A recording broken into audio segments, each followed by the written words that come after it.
আলহামদুলিল্লাহ।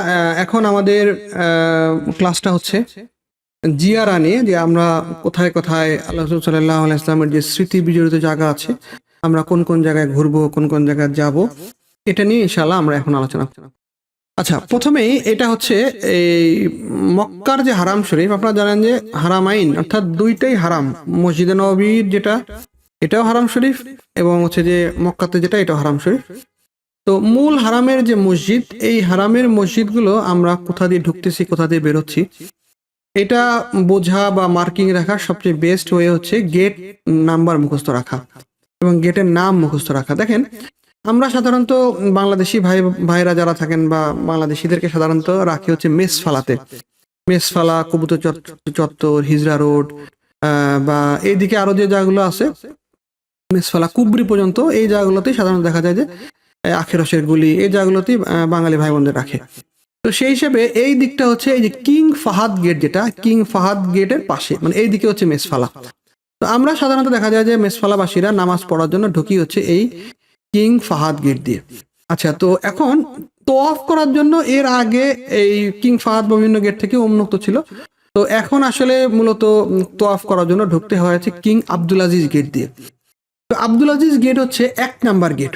এদিকে নাম্বার করা আছে 1 নাম্বার, 7 নাম্বার, এভাবে বিভিন্ন নাম্বারিং করা আছে।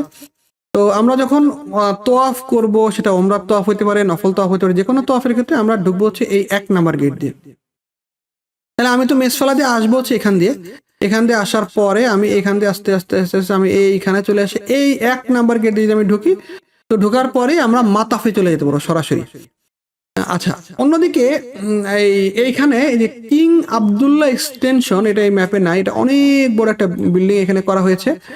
তো যারা দেখবেন যে এই কিং ফাহাদ গেটটা তো যদি আমাদের দুপুরের নামাজ 12টায় হয়, দেখবেন যে 11টার দিকে এই মূল গেটটা বন্ধ করে দেয়। মূল গেট বন্ধ করে দিলে আপনাকে ঘুরে যেতে হবে এই আব্দুল্লাহ এক্সটেনশনে, মানে একবার এইখান দিয়ে আব্দুল্লাহ এক্সটেনশনে পাঠাই দেওয়া হয়। কারণ হচ্ছে আব্দুল্লাহ এক্সটেনশনে ওই সাইডে হোটেল কম হওয়াতে ওই সাইডে লোকজন কম যায় এবং ওইটা সবসময় খালি থাকে। এখানে মূলত এই হারামের যে ব্যবস্থাপনা, ওনাদের কাছে ক্যামেরা এবং সমস্ত কিছু দিয়ে ওনারা ক্রাউড ম্যানেজমেন্ট করতে পারে, অর্থাৎ কোন এরিয়াতে এখন কতজন লোক ঢুকে গেছে এইটা অনুযায়ী ওরা ক্রমান্বয়ে গেটগুলোকে বন্ধ করে দেয়। প্রথমে দেখবেন এখানে গেট বন্ধ করে দিচ্ছে, এখানে গেট বন্ধ করে দিচ্ছে, এখানে গেট বন্ধ করে দিচ্ছে, শেষ পর্যায়ে শুধু কিং আব্দুল্লাহ গেটে খোলা থাকে। এটা স্বাভাবিক। এখানে তো ধরেন একসাথে 10 লাখ লোক, 12 লাখ লোক নামাজ পড়ে, যদি যা ইচ্ছে তাই করতে দেয় তো কি হবে, যে একই জায়গায় এত লোক ঢুকবে, কেউ নামাজ পড়তে পারবে না। তো এই জন্য যদিও পুলিশের প্রতি আমরা অনেক সময় খেপি, কিন্তু তারপরে আসলে বাস্তবতা কঠিন, যে কারণে ওরা এই ব্যবস্থাপনাগুলো করে। তাহলে আমরা মনে রাখি যে আমরা সাধারণত মেসফালার লোকেরা কিং ফাহাদ গেট দিয়ে আমরা ঢুকি, কিন্তু যদি ঘুরায় দেয় তখন আমরা চলে যাই এই কিং আব্দুল্লাহ এক্সটেনশন। আর ওইদিকে যারা থাকে, যারা যারা এই জিন মসজিদের দিকে থাকে, জিন মসজিদের দিকেও অনেক বাঙালি হোটেল আছে, জিন মসজিদ বা ওই সাইডে যারা থাকে তারাও প্রবেশ করেছে এই কিং আলফাত গেট বা এই সাইড দিয়ে ওনারা প্রবেশ করে আর কি। অর্থাৎ তাহলে বিভিন্ন গেট দিয়ে আমরা যেই গেট দিয়ে প্রবেশ করছি, বেরোর সময় যদি আমি ওই গেট নাম্বারটা মুখস্থ রাখি, তাহলে আমার জন্য ঢোকা এবং বের হওয়া সহজ। ভিতরে দেখেন, এখান থেকে 1 নাম্বার গেট দিয়ে ঢুকলেন, ভিতরে দেখবেন যে প্রত্যেকটা ছোট ছোট গেট নাম্বার আছে, 79 নাম্বার গেট, 80 নাম্বার গেট, এরকম গেট নাম্বার আছে 84 নাম্বার গেট। তো আমি যদি গেট নাম্বার মুখস্থ রাখি, তাহলে আমি যদি সেম গেট দিয়ে বেরোই তাহলে আমার জন্য সহজ, আর না হলে অন্য একটা গেট দিয়ে বের হয়ে গেলে তখন খুঁজে পেতে একটু কঠিন হবে। আচ্ছা, মক্কার ভিতরে যে দর্শনীয় স্থানগুলো রয়েছে, তো কিছু আমি ভাগ করেছি। একেবারে মক্কা শরীফ হারাম শরীফের কাছেই বা হারাম শরীফের ভিতরেও বলা যায়, মানে একবার আশেপাশে। তো এর ভিতরে 1 নম্বর হচ্ছে হারাম শরীফের লাইব্রেরি। এটা যদিও দর্শনীয় স্থান না, লাইব্রেরিতে আসলে মূলত পড়াশোনার জন্য সবাই এখানে যেয়ে থাকেন। এটা হচ্ছে মসজিদুল হারামের 79 নম্বর গেট দিয়ে, অর্থাৎ এটা কিং ফাহাদের আশেপাশে, কিং ফাহাদের পাশেই গেটটা, 79 নম্বর গেট দিয়ে 3 তলায়, অর্থাৎ মসজিদ তো 2 তলায়, 3 তলায়, অনেকটা ছাদের কাছাকাছি 3 তলায় চলে গেলে এই হারাম শরীফের লাইব্রেরি, যেটা 24 ঘন্টায় খোলা থাকে, কিন্তু এটা শুধু পুরুষদের জন্য। এখানে সারা বিশ্বের সমস্ত ভাষারই বই আছে, মোটামুটি বাংলা ভাষারও অনেক বই আছে। দেখবেন যে আলাদা করে সেকশন করা আছে, যে এটা বাংলা, এটা ইংলিশ, বিভিন্ন সেকশন আছে। তো আমরা বাংলা ভাষার ওই সেকশনে গেলে আমরা বাংলা বইয়ে পড়তে পারবো ইনশাআল্লাহ। তো অধিকাংশ সময় আমরা হোটেলে না দিয়ে আমরা যদি এই লাইব্রেরিতে সময় কাটাই, তো আমাদের সময়টাও ইনশাআল্লাহ কাজে লাগবে এবং সময়টা ইনশাআল্লাহ ইলম অর্জনের রাস্তায় কাটবে ইনশাআল্লাহ। 2 নম্বর হচ্ছে আল্লাহ রাসূল সাল্লাল্লাহু আলাইহি ওয়াসাল্লামের জন্মস্থান, যেটা হচ্ছে মসজিদে হারামের ওখানে একটা লাইব্রেরি করা আছে। এটা হচ্ছে বাদশার বাড়ির পাশে আল্লাহ রাসূল সাল্লাল্লাহু আলাইহি ওয়াসাল্লামের জন্মস্থান। আল্লাহ রাসূল সাল্লাল্লাহু আলাইহি ওয়াসাল্লামের জন্মস্থান যেখানে, ওর বাম পাশেই হলো আবু জেহেলের বাড়ি। যেটা এখন অনেক বড় টয়লেট করা আছে, ওখানেই আবু জেহেলের বাড়ি ছিল। আচ্ছা, দারুল আরকাম যেটা হচ্ছে সাফা পাহাড়ের পাদদেশে, রাসূলুল্লাহ সাল্লাল্লাহু আলাইহি ওয়াসাল্লাম শুরুতে এখানেই গোপনে দিন প্রচারের কাজ শুরু করেন। যদিও এটা ওরকম মার্কিং নাই, কিন্তু সাফা পাহাড় আমরা যেখান দিয়ে বের হব বাদশাহ বাড়ির সাইড দিয়ে, ওই সাইড দিয়েই এটা ছিল। দারুন নদওয়া এটা কুরাইশদের বৈঠকখানা ছিল, এখানে বসেই রাসূলুল্লাহ সাল্লাল্লাহু আলাইহি ওয়াসাল্লামকে হত্যার মতো জঘন্য সিদ্ধান্ত নেওয়া হয়, নাউজুবিল্লাহ। এটা মূলত হারামের উত্তর পশ্চিম পাশে অবস্থিত। আর আবু বকর রাদিয়াল্লাহু তাআলা এটা যেন খুব সহজ, এটা হচ্ছে বর্তমানে যে হিলটন টাওয়ার রয়েছে, হিলটন টাওয়ারে আপনারা জানেন যে এখানকার দোতলায় হারামের সাথেই, মসজিদুল হারামের সাথেই একসাথে জামাতে নামাজ হয়। তো কেউ যদি মসজিদে ঢুকতে না পারেন, হিলটনে চলে গেলেও আপনারা এখানে নামাজ পড়তে পারবেন। তো এই হিলটন টাওয়ারটাই হচ্ছে এই জায়গাতেই মূলত আবু বকর রাদিয়াল্লাহু তাআলার বাড়ি ছিল, এখানে এখন হিলটন টাওয়ার করা হয়েছে। এরপর হচ্ছে হযরত খাদিজা রাদিয়াল্লাহু তাআলা আনহার বাড়ি, এটা হচ্ছে এই ওই জিন মসজিদে যাওয়ার রাস্তায় বাদশাহ বাড়ির পাশেই হচ্ছে এই হযরত খাদিজা রাদিয়াল্লাহু তাআলা আনহার বাড়ি ছিল, যেখানে একটা লাইব্রেরি করা হয়েছে এখন। তাহলে আমরা যে ছবিটা দেখতেছি এটাই হচ্ছে আল্লাহ রাসূল সাল্লাল্লাহু আলাইহি ওয়াসাল্লামের জন্মস্থান, এবং এখানেই খাদিজা রাদিয়াল্লাহু তাআলা আনহার বাড়ি ছিল। তো এখানে একটা লাইব্রেরি করা হয়েছে এখন। তো এটা হচ্ছে দারুল আরকাম, যেটা হচ্ছে সাফা পাহাড়ের সাইডে, আর এটা হচ্ছে দারুন নদওয়া, এটা কাছাকাছি। মূলত আসলে এখন এত বড় হারাম, ওই সময় তো এত বড় হারাম ছিল না, ওই সময় তো পুরো জায়গাটাই ছিল ছোট একটা জায়গা আর কি। তো এখন তো এটা এক্সপানশন করতে করতে করতে করতে এত বড় হয়েছে আর কি। তখন তো আর সর্বোচ্চ বিদায় হজের ভাষণে এসেছিল সর্বোচ্চ 100 লক্ষ সাহাবী, তো সেই হিসেবে তো আর একসাথে তো 100 লক্ষ সাহাবী ইয়ে করতো না। তো যে কারণে আসলে তখন এই মাতা আব্বা এগুলো এত বড় ছিল না আর কি, ছোট এরিয়া ছিল। এটা হচ্ছে হিলটন টাওয়ার, যেটা বললাম যে হিলটন টাওয়ারে এই যে দোতলা বা তিনতলা, এইখানে হচ্ছে যে এই হারামের সাথে একসাথে জামাতে নামাজ হয়। আপনার এই যে এখানে স্কেলেটার আছে, লম্বা স্কেলেটার, প্রায় 3 ধাপ 4 ধাপ পার হইলে এই স্কেলেটারে উঠে গেলে এইখানে এবং দুই সাইডেই মসজিদুল হারামের সাথে একসাথে জামাতে নামাজ হয়, আপনারা এখানেও নামাজ পড়তে পারবেন। আচ্ছা, এবার আমরা চলে আসি এই মসজিদুল হারাম থেকে একটু দূরে। একটু দূরে যেমন এটা হচ্ছে মসজিদে আয়েশা বা তানঈম মসজিদ নামে পরিচিত। মূলত এইটা হচ্ছে এই মসজিদের হারামের যে সর্বনিম্ন সীমানা, মানে যে সীমানার বাইরে হচ্ছে এটা। তো এখান থেকেই আল্লাহ রাসূল সাল্লাল্লাহু আলাইহি ওয়াসাল্লাম আয়েশা রাদিয়াল্লাহু তাআলা আনহাকে এই ইহরামের নিয়ত করে উমরা করার অনুমতি দেন। যে পদ্ধতি অবলম্বন করি এখন আলহামদুলিল্লাহ লক্ষ লক্ষ হাজী সাহেবরা যে দ্বিতীয়বার তৃতীয়বার উমরা করতে যান, ওনারা সবাই এই আয়েশা মসজিদ থেকে গিয়েই ইহরাম বেঁধে আসেন। আচ্ছা, এটা হলো আমরা যদি ওই সাফা পাহাড় থেকে বের হই বা সাই করার পরে আমরা যদি বের হই, তো এরকম একটা দেওয়াল দেখবেন। মূলত এই দেওয়ালটা সবাই বাদশার বাড়ি নামে পরিচিত। অর্থাৎ বাদশাহ তো এখানে থাকে না, বাদশারা তো মূলত থাকে হচ্ছে রিয়াদে, যেহেতু ওখানে রাজধানী। আর এখানে ওনারা হজের সময় থাকে বা বিশেষ বিশেষ মেহমানরা থাকলে এই দেওয়ালের পাশে বাড়ি আছে, ওইখানে বিশেষ মেহমানরা থাকে আর কি। তো এখান থেকেই মূলত মাউন্ট আবু কুবাইস এখানেই ছিল, যদিও পাহাড়টা এখন আর নেই, ভেঙে ফেলা হয়েছে। তো এখান থেকেই আল্লাহ রাসূল সাল্লাল্লাহু আলাইহি ওয়াসাল্লাম দাঁড়িয়ে চাঁদকে ইশারা করেন এবং চাঁদ দ্বিখণ্ডিত হয়ে যায়, এটাই সেই জায়গা। তো এই দেওয়ালটা দেখলেই বুঝতে পারবেন যে এখান থেকে আল্লাহ রাসূল সাল্লাল্লাহু আলাইহি ওয়াসাল্লাম চাঁদকে ইশারা দিয়ে 2 ভাগ করে ফেলেছিলেন।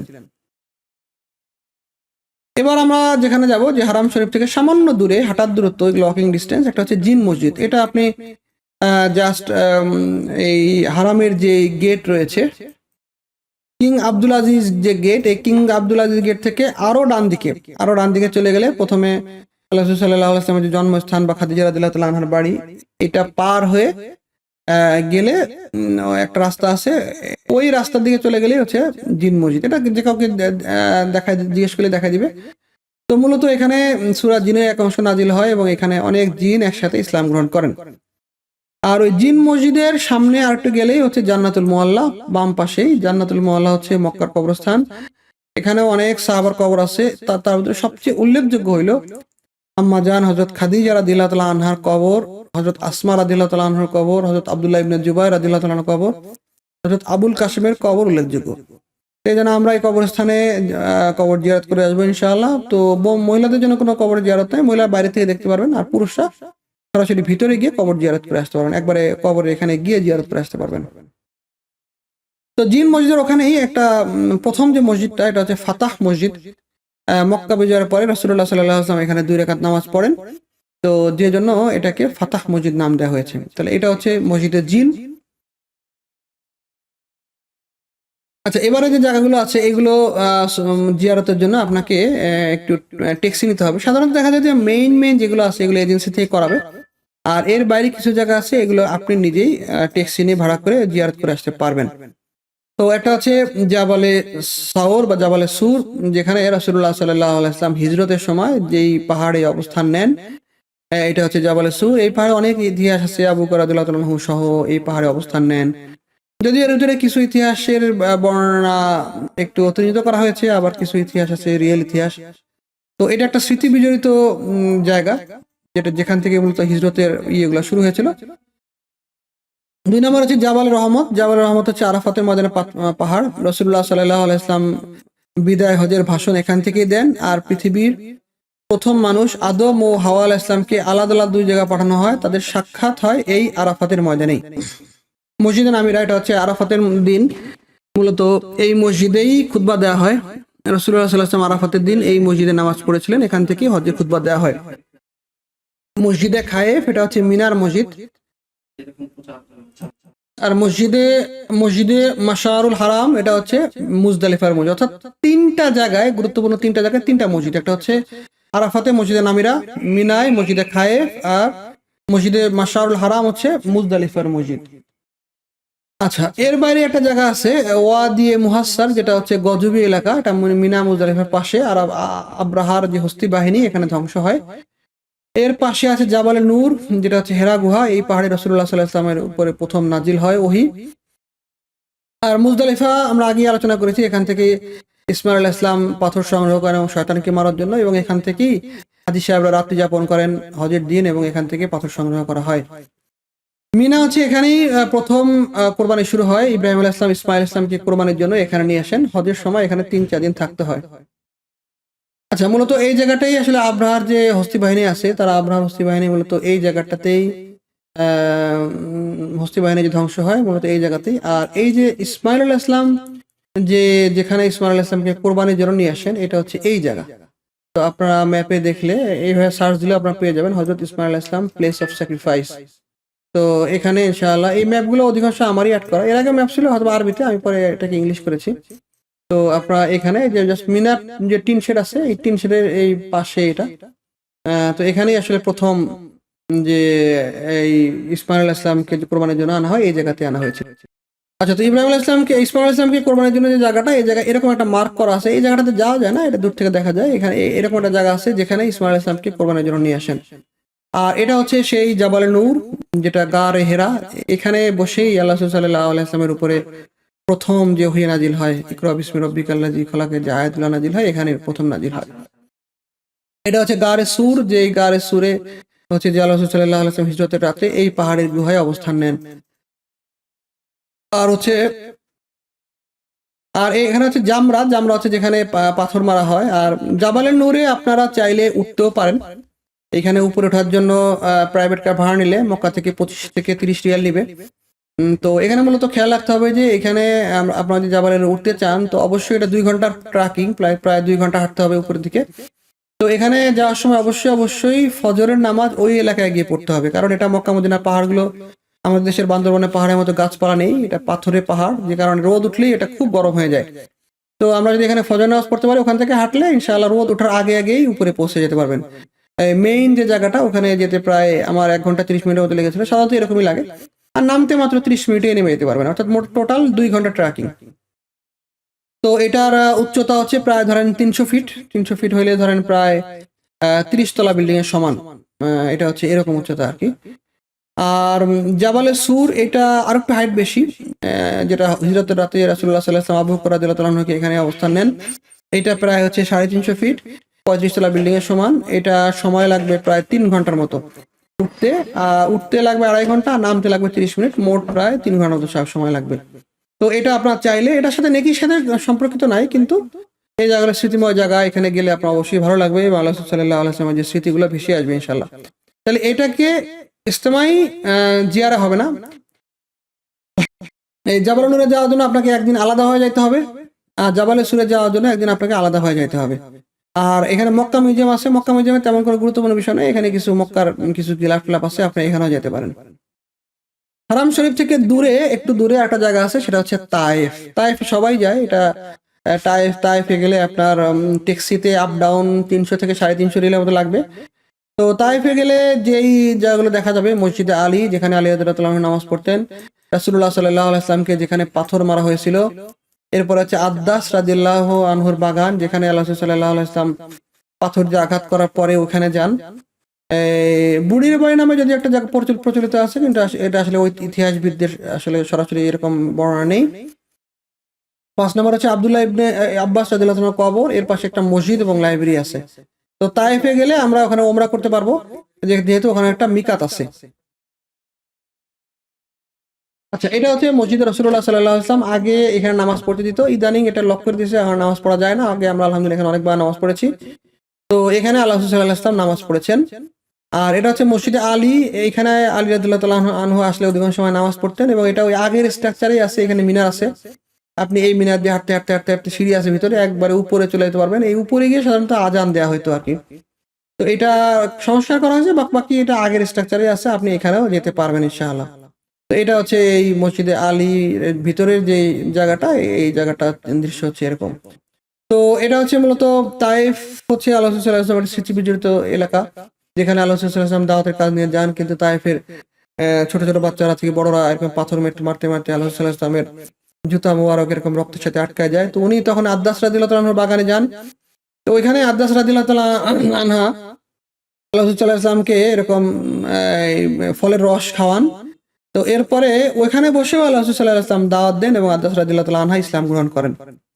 তো এবং হচ্ছে যে ওখানে অনেক ঘটনা, ফেরেশতারা বলেছিল যে আপনি যদি চান এই পুরা তায়েফ শহরকে এরকম ধসায় দেওয়া হবে, কিন্তু আল্লাহ রাসূল সাল্লাল্লাহু আলাইহি ওয়াসাল্লাম বলেছিলেন না, যে অবশ্যই এখান থেকে এমন ব্যক্তি আসবে যিনি এরকম মানে ইসলামের অনেক বড় খেদমতকারী হবে।